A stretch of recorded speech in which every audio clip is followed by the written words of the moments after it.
마음 사용하는 분이죠. 사장이시고 반갑습니다.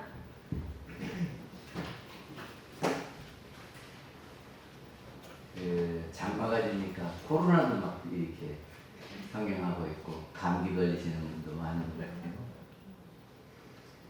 저기 교의품 29장에 보면은 대종사님께서 이렇게 질문하십니다.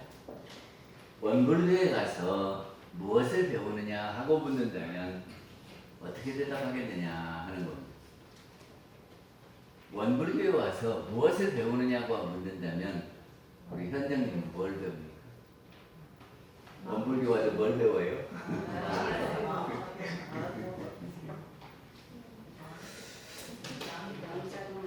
저기 누가 질문하면 상황에 따라서 대답을 할 수밖에 없죠.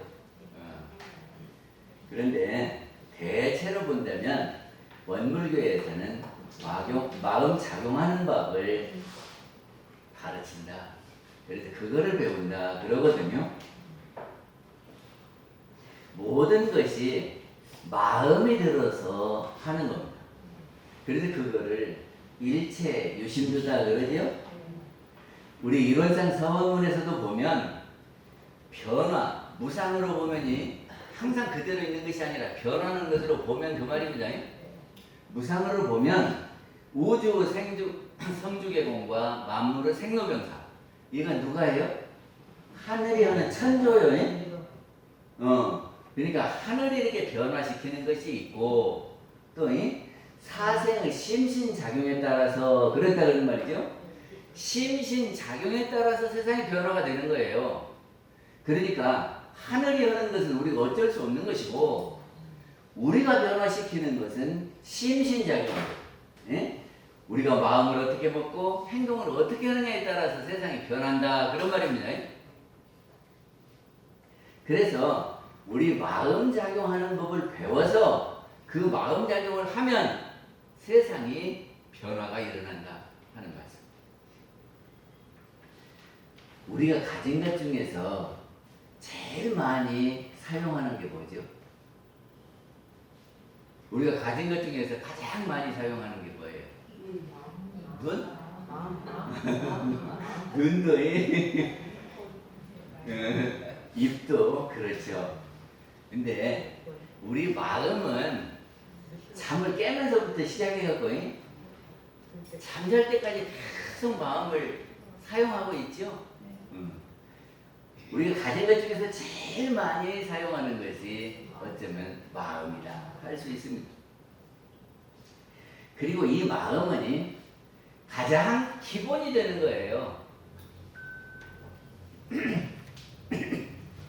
대종사님이 교우품 30장에서 뭐라고 하셨냐면은 아무리 좋은 물질이라도 아무리 좋은 제주와 강남 박식이라도 마음이 바른 사람이 그거를 사용하면 좋은 데 쓰이지만은 마음이 바르지 못한 사람이 그거를 사용하면은 무한한 해독을 준다 그런 말이죠. 저기 미국에 청교도들이 미국을 개척할 때에 총을 가지고 들어갔어요. 그래서 적이 나타나면 총 갖고 이렇게 쏘아야 자기 몸을 보호할 수 있죠. 그래서 그때부터 총기 사용을 해가지고 지금까지도 총을 소유하게 했단 말이죠. 근데 지난 18일에는 3살 먹은 아이가 그 총을 가지고 1살 먹은 동생한테 빵 쏴갖고 죽였어요.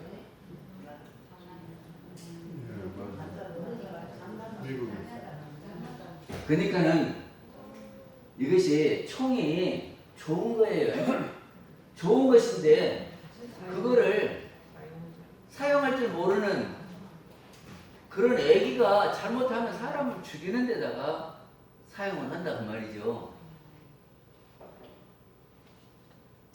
그래서 대종사님께서는 이 용심법이라는 것은 마음 사용하는 법을 한문으로 하면 용심법 그래요.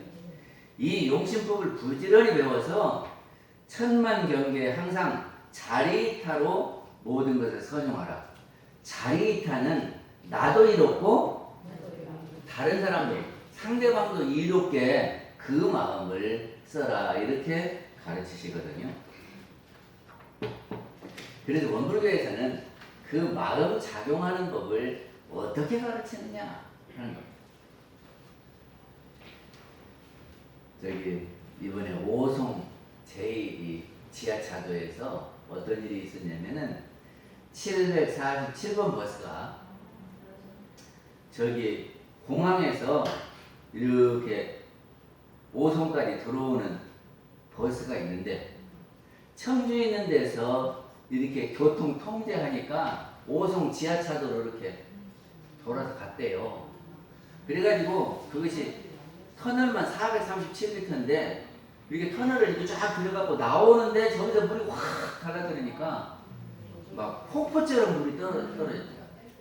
그러니까 나오다가 그냥 도로 밀려서 그 안으로 들어가가지고 버스에 10사람이 타고 있었는데 그 버스가 물에 잠겨버렸다고. 그러니까는 차를 운전하는데 앞에 상황을 잘 모르면 그 승객들을 다 다치게 한다는 말이죠. 근데 차만 그렇게 운전하느냐 그러면 그게 아니고 우리 마음도 차와 같아서 우리 마음도 운전을 한다 그런 말입니다. 근데 우리 마음을 운전할 때 앞에 상황을 잘 모르고 아무렇게나 끌고 가면은 748번 버스처럼 지하차도에 처박혀 버릴 수밖에 없단 말이죠. 그래서 우리는 그 마음 작용하는, 마음 운전하는 거를 어떻게 하라냐면 처음에 하루를 돌아보고 내가 마음에 요란한 때가 있었는가 생각해보라 그러시거든요. 내가 마음이 요란한 때라 그러는 것은 화가 난 때가 요란한 때고 마음에 걱정거리가 있고 불안한 때가 요란한 때요. 그리고 내 마음이 편안하지 않은 때 이때가 요란한 때입니다. 우리 하루를 지내고 보면 요란한 때가 있어요, 없어요? 있어요. 나는 요란한 때가 없다 하시는 분은 극락을 수용하든지 아니면 멍해가지고 지나가도 모르는지 그러는 거죠. 근데 잘 보면 우리는 하루 종일 편안하고 행복하게 사는 사람도 있기는 하지만 대체로 화가 난다든지 걱정거리가 있다든지 누구 미운 사람이 온다든지 불편한 것이 있다든지 그러거든. 그러면 그럴 때에 나를 그렇게 요란하게 만든 원인이 있을 거 아닙니까? 내가 무엇 때문에 불편했다 하는 것이 있을 거 아니에요? 그러면 그거를 우리는 경계라고 한다 그럽니다. 그 말이 어디서 했냐면 오늘 또 일상수행의 요법 1조 했죠? 시행지는 원래 요란함이 없어요. 우리 마음에는 원래 요란함이 없었는데 경계를 따라 요란해진다 그랬죠? 그러니까 우리 마음이 요란한 거는 경계를 따라서 있어지는 거예요. 그럼 경계를 찾으려면 어떻게 해요? 내 마음이 요란한 것이 무엇 때문에 요란해졌냐 하면 그 무엇 때문에가 경계다 그 말이죠. 지금 지하차도가 물이 들어오는지 막힐 것인지 이것을 상황을 알아야 되잖아요. 그래 운전하듯이 우리가 경계를 알아야 마음 운전을 한다 그런 말입니다. 제일 중요한 것은 뭐예요? 운전하는데 앞에 상황을 잘 알아야 돼요. 상황을 모르고 그냥 가면은 물 들어오는데 들어가가지고 손님까지 다 죽인다니까. 그러니까는 우리 마음 운전을 할 때 경계 발견하는 것이 제일 중요한 겁니다. 근데 경계가 와도 맹 해갖고 그냥 평상시 하던 대로 가면 물나지 나는데도 그냥 모르고 들어갔다가 그냥 다 죽어. 그러니까 경계를 알아야 되는데 그 경계는 내 마음을 요란하게 된 원인, 그것이 경계다. 그럼 경계 찾을 수 있겠습니까? 안 어렵죠? 근데 우리가 경계를 당하면 우리 마음이 일어납니다. 뭔 생각이 이렇게 일어나. 앞에 뭔 상황을 보면 이렇게 하고 생각이 일어나. 그거를 나는 마음이다 그래요. 근데 그 나는 마음은 경계가 일으킨 거예요. 경계가 일으킨 거예요. 그래서 아무 생각 없이 나는 마음 그대로 가면 경계에 따라서 마음이 가는 겁니다. 그러니까 내가 내 마음대로 가는 게 아니고 경계가 끌어가는 대로 가는 거예요. 그래서 우리는 어떻게 하려는 거냐 그러면 경계가 이렇게 있잖아요. 그러면 내 마음이 요란해질 때에 세우자 하는 거예요. 세우자. 그래서 일상수행 요법의 1, 2, 3조가 뭐냐 그러면 자성의 정을 세우자, 자성의 해를 세우자, 자성의 계를 세우자 그러죠? 이게 자성을 세우자는 거예요. 일단 경계를 당해서 내가 마음이 요란해지면 불안하거나 걱정거리가 되거나 불편함이 있거나 이럴 때에는 일단 세워야 돼요, 마음을. 근데 어디다 세우냐 그러면 자성에 세워라 하는 겁니다. 자성은 한마음 내기 이전이 자성이고 영혼이 자성이라고 그랬어요. 그러면 그 영혼은 텅 빈 마음이에요. 텅 빈 마음. 텅 빈 마음으로 이렇게 쫙 보면 있는 그대로 보거든요. 근데 우리는 늘 빈 마음으로 보는 게 아니라 색안경을 쓰고 봅니다. 색안경을 쓰고 보는 줄 아십니까?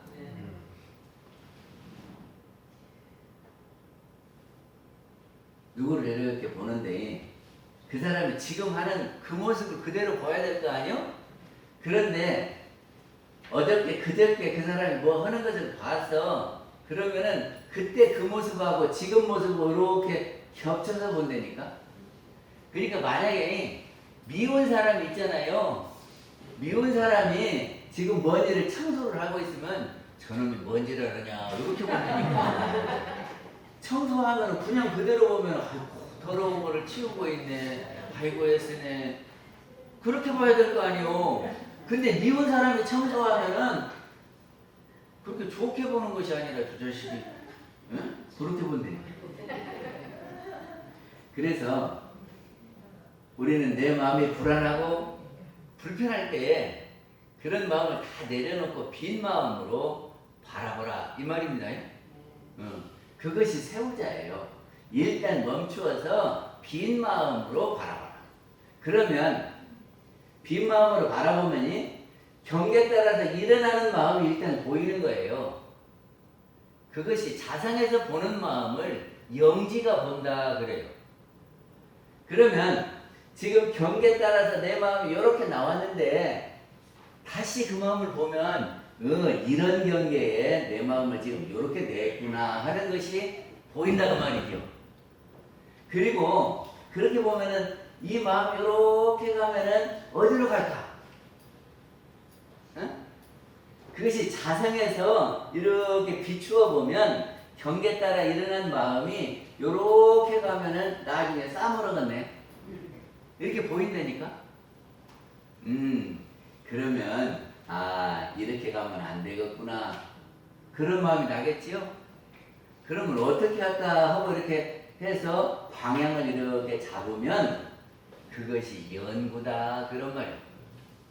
그러니까 요란할 때 차를 탁 세우고 마음의 차를 세우고 자성자리로 쏙 들어가서 빈 마음으로 바라보는 것이 수양이고 그 빈 마음으로 이렇게 바라보는 거예요. 그래서 내가 이뤄낸 마음이 어디로 가는가 하고 보고 그리고 이렇게 하고 이렇게 가니까 싸움하는 대로 가네 그러면 그 방향을 이렇게 틀어서 이렇게 끌고 가는 것이 연구다 그 말이죠. 그래서 이렇게 가면 안 되고 이렇게 가야 되겠네 하고 생각하는 것이 연구요.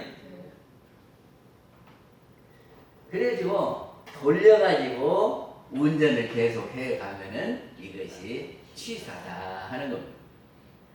마음 작용하는 거 어렵지 않지요. 저기가 대종사님 당시 때 도산 안창호 선생이 총구를 다녀갔어요. 근데 도산 안창호 선생은 독립운동 하신 분 아니요? 그분이 우리 총구를 다녀가니까 경찰에서 아이고 이 한국 사람들 모인 이 집단은 또 독립운동하려면 모른다 그러고 순사를 파견을 했어요. 그래서 그때 온 순사가 황이천이거든. 호정명으로는 황가봉이요. 그래갖고 그 사람이 입교를 해서 대종사님이 두이자 하늘천자 이렇게 법명을 줬어요. 그러니까 너는 두 하늘을 가지고 산다. 하나는 한국의 하늘이고 하나는 일본의 하늘이고 그렇잖아요. 두 나라 섬기고 산다고 이천이라고 했거든. 그러면서 이 사람이 와가지고 너가 뭔 공부하는가 이렇게 다 감시를 했어요. 그리고는 나중에 그 황희천 선생가 하는 말이 내가 그때 누구를 잡아다 너 뭐 배우냐 하니까는 근행법 그리고 불법연구의 취직이야 이거를 배운다 그러더래요. 그리고 자기가 이렇게 한번 넘겨보니까 모르는 글자가 없어. 모르는 글자가 없어. 아이고 이 같은 것이면 내가 하루 저녁에 다 읽어줄 테니까 갖고 와보라고. 옛날에요 서당에서 이 책을 놓고 외워 쓰면은 그것이 다 하는 거거든. 응? 천자문도요 외워 쓰면은 책 되는 거예요. 그런데 다 한글로 돼가지고 봉에 다 읽어서 하나도 모르는 것이 없어. 그러니까 내가 하루 전에 갖고 오면 다 읽어줄 테니까 갖고 오라고 그랬더니 그래서 이런 것도 공부하냐고 그랬대요. 그랬는데 자기가 이제 나중에 해방이 되고 진짜 이제 그때는 원불교를 다니는 거예요. 그러면서 해보니까 아이고 내가 이렇게 쉽지 않은 거를 내가 그때는 아무것도 아니라고 내가 그때 그랬다고 그러더라고요. 근데 이게 경계 발견을 해서 경계에 딱 멈춰갖고 자성에서 이렇게 바라볼 수 있는 이 마음을 내는 것이 쉽냐? 그러면 말로는 참 쉬워요. 그래요. 요란한 마음이 오면 그 경계 딱 발견. 아 이거 경계구만. 그래서 내 일어난 마음이 요렇게 가네. 그래요. 그러면 요렇게 운전하면 되지. 근데요 나무 일을 보면 그럼 그렇게 하면 되지. 그치요? 근데 자기 일 앞에서는 그게 그렇게 잘 안 돼. 내 마음이 탁 세워지지도 않고 응? 브레이크를 탁 밟아가지고 내 마음이 갈 때 세워서 빈 마음으로 이렇게 바라보면 좋은데 그게 잘 안 된다니까. 그리고 내가 지금 가고 있는 이 마음이 어디로 가는가 하고 이렇게 한번 이렇게 보면 보이는데 자기 일이 되면 안 보여. 그래갖고는 막 가. 그래갖고 나중에 사고 나. 제가 통영에를 갔는데 통영에는 뭐가 많이 오냐면 낚시하는 사람들이 많이 와요. 낚싯배가 이렇게 사람을 모집어두면 그러면 큰 버스를 빌려갖고 오기도 하고 승용차를 끌고 거기로 오더라고요. 우리 집 앞에가 그 배가 있어. 피싱대가. 그래서 한 번 아침에 일어나서 그걸 가봐서 이렇게 그랬더니 이제 저녁에 낚시질을 하고 아침에 들어오는 것 같아요. 그래고 이제 들어와갖고 막 이렇게 짐을 옮기다가 가만히 보니까 그 주차한 사람이 하나는 이렇게 주차를 그렇게 했는데 늦게 왔는지 여기다 이렇게 막아놓은 사람이 하나 있어. 그래가지고는 이 두 사람이 막 싸우는 거예요. 나는 빨리 가야 되는데 네가 지금 막아놔갖고 내가 지금 못 가고 있다고 막 싸워. 그런데 싸우다가 말을 갖고 나중에 싸우더만. 네가 잘못했다고 그래야지. 잘못도 안 하는 거 이게 당연한 것처럼 그렇게 말한다고 그래서 막 싸워. 그리고 나중에는 경찰이 와서 조정을 하더라고. 그러면 지금 왜 싸웠어요? 내가 지금 빨리 가려는데 네가 막았지 않냐? 빨리 비켜라. 그래서 싸웠어. 근데 싸우다가 보니까 쟤들끼리 말꼬리 잡고 막 더 싸워가지고 그 시간이 더 걸리더라니까. 그게 그렇게 내가 불편할 때 딱 멈춰가지고 아, 이 사람이 좀 늦게 와서 찾을 데가 없으니까 얘가 세웠구나 이렇게 생각하고 내가 싸우면 시간이 오래 걸리니까 좀 빼주시오 해갖고 그렇게 가면 빠를 거 아니요? 근데 그거를 왜 여기다 댔냐고 여기가 차 댈 자리냐고 내가 지금 빨리 가야 되는데 왜 내 뒤에다가 대가고 나는 못 가게 하느냐고 막 이렇게 하니까 왜 말을 그렇게 하느냐고 같이 낚시하러 와가지고 그런다고 이렇게 하니까 싸워. 그래 보면 둘이 서로 못 가.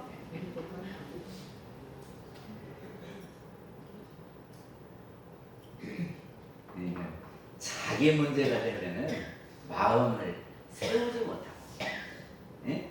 그리고 빈 마음이 안 돼. 다 자기 입장에서만 이렇게 마음을 보지. 빈 마음으로 보면 빈 마음이 어떤 마음이냐면 객관적인 마음이에요. 예? 제3자가 돼서 이렇게 보면 누가 잘하고 잘못하고 그렇게 하면 되고 안 하고 보이죠? 근데 자기 문제가 되면 그것이 안 보인다니까. 그리고 우리가 해야 될 공부는 두 가지라 그랬어요. 하나는 자성짜리는 빈 마음이고 자기 안에 무엇이 없는 마음이요. 없는 마음이라는 것은 객관적인 마음이다. 그런 말이에요. 그래서 객관적인 마음을 딱 찾는 것이 하나의 공부고, 그것이 자성짜리 바라보는 공부요. 또 하나는 목적반조 공부요. 우리가 목적지가 어딘가를 보고,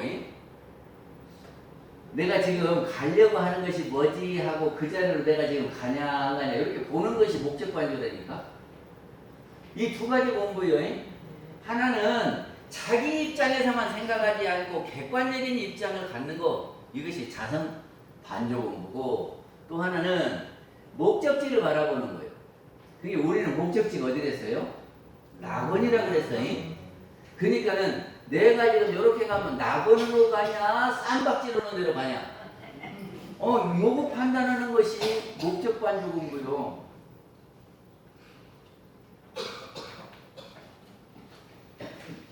그래서 그거를 대종사님께서는 심신작용 처리권을 써라 그랬거든요. 근데 심신작용 처리권을 써라 그러니까 지금 그것이 정기일기죠. 심신작용 처리권은 정기일기요. 일기는 어떻게 써냐면 우리 초등학교 때 일기 쓰는 것은 이렇게 썼어요. 먼저 날짜를 쓰고, 그리고는 아침에 내가 몇 시에 일어나서 몇 시에 밥을 먹고 몇 시에 학교를 가고 학교에 가서 공부를 하고 누구랑 놀다가 이렇게 돌아와가지고 저녁에 잤다. 이렇게 쓰는 것이 일기요. 우리 일기 그렇게 하죠? 네. 근데 우리 정기일기는 그렇게 쓰는 게 아닙니다. 그렇게 쓰라는 것이 아니고, 우리 정기일기는 심신장 처리권은 먼저 날짜를 쓰는 것은 맞아요. 일기니까 몇월 며칠 이렇게 쓰고, 그 다음에 우리는 제목을 써. 제목이 뭐냐 그러면 경계입니다. 나는 무슨 경계를 당했다 할 때 경계 찾기를 그렇게 먼저 해야 일기가 써져요. 경계를 쓰고, 그래서 이제 제목을 경계라고 썼으면 그 경계에 대한 이야기를 쭉 하는 겁니다. 그래서 그 경계에 내 일어난 마음을 써요. 먼저 경계를 쓰고, 그 다음에 내 일어난 마음을 쭉 쓴다고요. 그리고 그 일어난 마음을 보는 겁니다. 내 일어난 마음, 이 마음이 어디로 가느냐 하고 이렇게 보면 잘 가고 있으면 그대로 가면 되고, 잘 못 가고 있으면 방향을 이렇게 틀어서 돌리고 그래야 될 거 아니요? 그치요? 그렇게 해서 내 마음 운전한 것을 쓰시면 됩니다. 하나도 안 어려워. 일기 쓰라 그러면 아이고 나는 못 써요 그러지 말고 먼저 경계 찾기를 하는 겁니다. 그래서 날짜 쓰고 제목하고 자기가 찾은 경계 이름을 써. 그리고는 경계에 대한 내용을 이렇게 쭉 쓰고 그 경계에 내가 일어난 마음이 이런 마음인데 내가 이런 마음을 내가 이렇게 운전했다 이렇게 쓰시면 된다고요.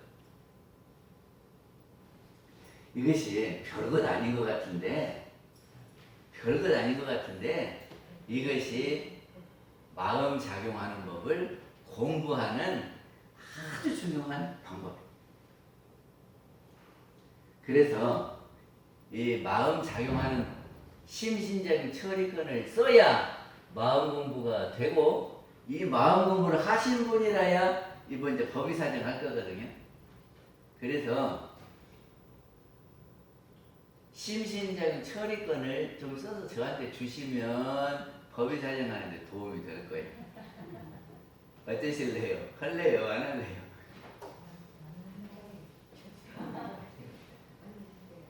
하나도 안 어려워요. 다시 해볼게. 그 심신장 처리권은 먼저 날짜를 쓰는 거예요. 몇 월 며칠 날 했다 하고, 그 다음에 제목하고 그날의 경계를 쓰는 겁니다. 경계를 어떻게 찾는다고요? 내 마음이 요란한 때가 언젠가 하고 찾아보면은 그 내 마음을 요란하게 한 원인, 그게 경계예요. 아들이 하루 종일 컴퓨터를 하고 있는 것을 봤어. 그러면 그것을 보다가 내 마음이 편안하지 않아요. 그럼 무엇이 경계예요? 내가 지금 불편한 것이 뭐 때문에 그랬어요? 아들이 하루 종일 게임만 하고 있으니까, 컴퓨터 게임만 하고 있으니까 내 마음이 불편했단 말이요. 그러면 아들의 게임이 경계요. 그치요?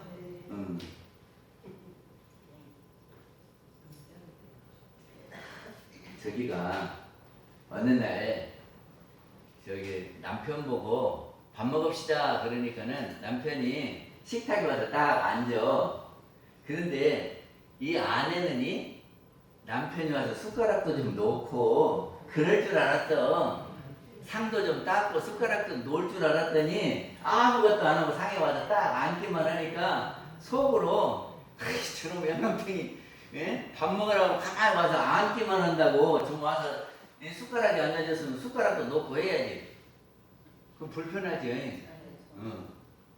그럼 무엇이 경계예요? 남편이 밥 먹으라니까 딱 와서 앉는 것이 경계예요. 그러니까 무슨 마음이 일어났어? 남편이 막 미운 생각도 나고 저는 영감탱이가 눈치도 없고 그래가지고 밥 먹으라니까 가서 앉기만 한다. 이렇게 한단 말이지. 그런 생각이 일어났어. 그런 생각이 일어났는데 그 생각이 계속 가면은 어떻게 되겠어요? 남편이 밉고 그러면 싫은 소리 하겠지. 그럼 남편한테 싫은 소리 하면 남편이 네 하고 감사합니다 그러겠어요. 안 그러겠어요. 그러면 서로 불편한 이야기 하고 아침부터 기분 나쁘겠지. 그래서 내가 이렇게 말하면 내가 이런 생각 가지고 이렇게 말하면 안 되겠구나. 이렇게 해서 마음을 이렇게 돌려서 그래요. 밥 먹으러 와준 말이도 고맙지. 이렇게 하고 내가 필요한 것이 있으면 영감님 숟가락 좀 놔주세요. 이렇게 하면 될 거 아니오. 그러면 영감님이 그래요. 내가 숟가락 놔줄게요. 이렇게 하면 얼마나 편해. 근데 그런 말은 안 하고는 밥 먹으라고 그래놓고는 숟가락도 안 넣는다고 이렇게 해버리면 싸매버리지.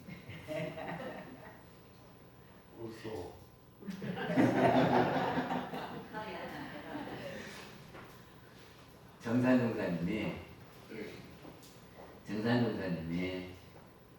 그 용신법 이야기하면서 이런 예를 들었어요. 어느 두매산골에 결혼도 안 하고 사는 노총각이 있었는데 어느 날은 산에 올라가서 한숨을 푹푹 쉬고 있었어.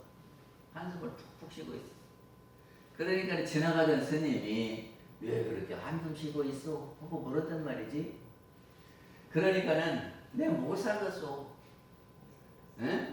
내가 어려운 집에 태어나고 그것도 상놈 집에 태어나서 천대는 다 받고 먹고 살기도 힘들고 저기 땅떼기도 없어서 농사도 못 짓고 요런다고 그런단 말이지. 그래서 내가 못 살았어. 그러니까 그 스님이 만약에 다른 사람 위해서 넉넉하게 잘 살고 싶냐고 그런 방법이 있다고 그런다고 말이지. 그러니까 이 노총각이 그런 방법이 있다면 좀 알려달라고 그러겠어요 안 그러겠어요? 그러니까 그 스님이 하는 말이 이 생에는 네가 전생에 지어놓은 것이 없어서 그런데 이 생에 남을 잘 대접하고 보시를 하면서 해보라고. 응? 그래서 이 언덕 위에다가 샘도 파고 지나가는 사람들한테 적선을 하고 그렇게 평생을 살면 내 생에는 틀림없이 만중생을 거느리고 넉넉하게 잘 살 거다 이랬단 말이죠. 그래서 이제 그 말을 믿고 진짜 그 추풍령 꼭대기에다가 샘을 팠어. 그리고 거기 산에다가 참외도 심었어요. 그래갖고 이렇게 그 고개를 넘어가는 사람이 땀을 푹 흘리고 오면은 샘에서 시원한 물도 떠주고 참외도 한 개씩 깎아주고 아이고 얼마나 넘기 어렵냐고 이렇게 했단 말이지. 그러게를 수년을 했어. 그런데 어느 날 박문수 어사가 암행을 이렇게 경상도 지방으로 그 추풍령을 넘어가다가 그 사람을 만났어요. 그래서 당신은 어째 이렇게 산꼭대기에서 돈도 안 받고 참외도 깎아주고 신발이 떨어졌다면 집세기도 주고 이렇게 사냐 그런단 말이지. 그러니까 이 사람이 뭐라고 했냐면 나도 많은 사람들 위해서 말이지 넉넉하게 살면서 좀 이렇게 사람들 위해서 살고 싶다고 이랬단 말이지. 그러니까 박문소자 가만히 들어보니까는 만 백성의 위에 사는 사람 누구요? 왕이지. 근데 이놈이 왕이 되려고 그런다고 막 혼내켰어요. 네가 그런 불경스러운 마음을 먹으면 안 된다고 막 혼내켰어요. 그리고는 서울로 올라갔거든요. 근데 그때 숙종대왕이 아들을 하나 낳는데 누구한테서 낳냐면 숙종대왕 왕후가 누구죠? 인현왕후인가? 인현왕후 모음종인 그 무수리한테서 아이가 하나 낳았어. 그런데 그 아이가 이 박의사만 보면 막 울어. 그래 참 이상하다. 그렇게 생각하면서 박의사를 불렀어요. 그래갖고 무슨 일이 있냐 하니까는 박의사가 그때 추풍령을 넘으면서 자기가 혼내키기는 했어도 그때 마음이 걸려. 그래서 그런 일이 있다 그러니까는 숙종대왕이 짐작하는 바가 있다. 그러면서 둘이 약속을 하고 그 왕자가 보는 앞에서 박의사를 막 혼내키는 거예요. 숙종대왕이. 그랬더니 이 왕자가 깔깔하고 막 웃더래요. 그리고는 숙종대왕이 혹시 몰라서 이 왕자하고 박의사하고 사제지간을 맺어줬어요. 왕자의 선생으로 해줬단 말이죠. 그랬는데 숙종대왕 아들이 경종이거든. 근데 경종이 일찍 죽어요. 그러니까는 이 둘째 아들이 영조. 그 무술이 아들이 영조거든. 그래서 영종이라고 안 하고 그 저기가 왕의 동생이 돼서 영조라고 했어요.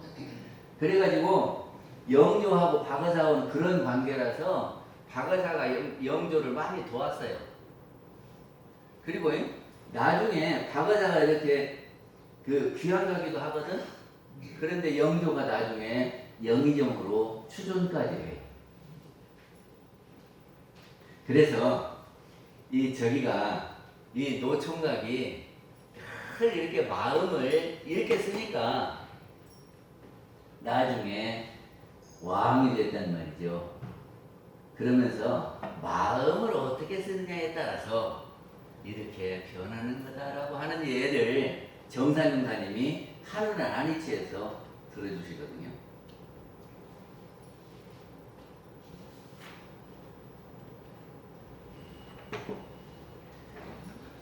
저기에 보면 그 교육품에서 끝에 이런 말씀을 하십니다. 그 조종 방법을 여러 사람에게 교화하여 물심양면으로 한 가지 참 문명 세계를 건설하는 데 노력할지어다. 뭐 조종하는 거예요? 마음 조종하는 것을 여러 사람들에게 가르쳐 주어서, 그래서 우리가 마음 쓰는 것을 잘하면 대종사님이 원하는 참 문명 세계가 된다. 참 문명 세계가 낙원 세계가 된다, 그런 말이겠죠? 우리 그 일 하자, 그런 거예요. 그러니까 마음 작용하는 법을 공부를 어떻게 한다고요? 심신작용 처리권을 써야 된다고. 심신작용 처리권 쓰는 것은 날짜 쓰고 경계 쓰고 경계를 이렇게 쭉 풀어서 쓰고 일어나는 마음을 쓰고 그 마음을 어떻게 운전했는가 쓰는 겁니다. 그래 이렇게 쓴 다음에 가만 덮어두면은 자기가 문제 풀고 답을 안 맞춰주고 그대로 덮어두면 똑같은 문제가 나오면 어떻게 풀까? 아니 답을 안 맞춰보고 한번 풀고 그대로 덮어뒀다가 똑같은 문제 나오면 어떻게 되냐고? 또 틀리겠죠? 그럼 어떻게 해야 해요? 맞춰봐야죠. 문제를 풀었으면. 그러니까 마음 운전을 한 것을 다른 사람하고 문답을 해봐야 돼요. 그러면 다른 사람들이 아 잘했다 그러면 맞는 것이고, 아이고 그렇게 하면 좀 아쉽네요 하면은 다시 생각해봐야 돼요. 그거를 문답 감정 그럽니다. 그래서 심신작용 처리권을 해서 다른 사람하고 이렇게 답을 맞춰봐야 돼요. 문답 감정을 하면 우리가 마음 작용하는 법을 공부하게 됩니다. 마치겠습니다. 감사합니다. 다음 순간 시간 되겠습니다.